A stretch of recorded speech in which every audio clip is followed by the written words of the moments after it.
I write poetry to usually dispel illusions about myself and my world. Often in the churn which ensues, I see ugliness pour out. I spend time with it and write about it, and I know myself better.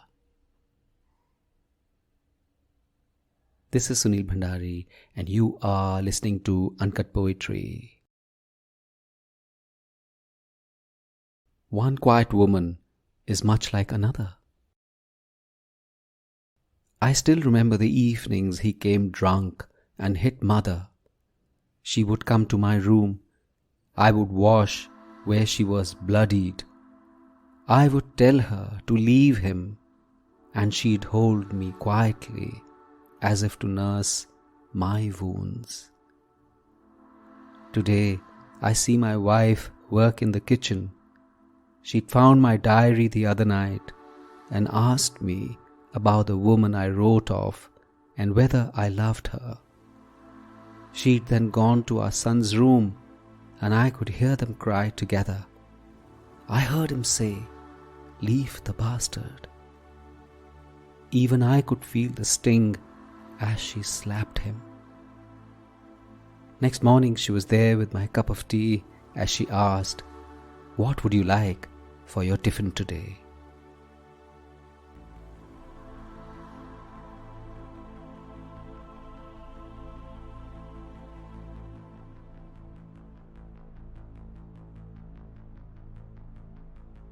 Agency, agency, that's what people would say. Women lack agency, that self-respect which would allow them to accept no nonsense from their partners. Violence, infidelity, these were lines which once crossed were unretractable, unforgivable. But women do the unthinkable. They scream and shout, but they also forgive. They also stay on, and in that one decision seems to lie embodied their helplessness as they sacrifice their intrinsic force, jettison their innate power, lay down their weaponry without stepping into the fighting ring. Or is that true? Are these the contradictions which women of our age display? Strong in peacetime, weak in battle, brilliant in picking out the diamonds, floundering in the play in the dirt? But here's the catch. Are they ironically being stronger for it? Because when you step back and look at people like you would look at stars, with both wonder and perspective, you realize that maybe it all matters so little. Foibles are weaknesses. The one who is beautiful in body is often the weakest in spirit. That however gnarled the deed, human beings are also intrinsically gorgeous. That from a past fraught with conflict, there comes a realization of the most soul-searching kind. That in the universe of people, there are bound to be hurtling comets along with the stars, out of control, with strange inner workings, but who also might be gentle souls whose generosity makes them leave their light behind long after they are gone. And through the pain of being taken for granted, of being cheated, of facing iniquities, there is a dawn of realizations and reconciliations. Because people change. Because couched in the worst of us often lies our most vulnerable parts, which might be the reason for what we do. For when people crack, often it lets out the acid, venom and bile which was poisoning everything inside by accumulating without any way to run out. People change.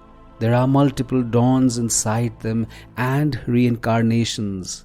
There's so much which burns up and burns out. They are often destroyed before they re-emerge as the best versions of what they always were but did not, maybe could not show. Often there is no patience for this. Often no scope, no width, no chance. Often the tidal waves of distress and pain of loved ones are enough to inundate whole lives. It's a valid reaction. They are consumed with circumstances and find their best selves compromised by the worst their partners can show. Maybe that is fine too.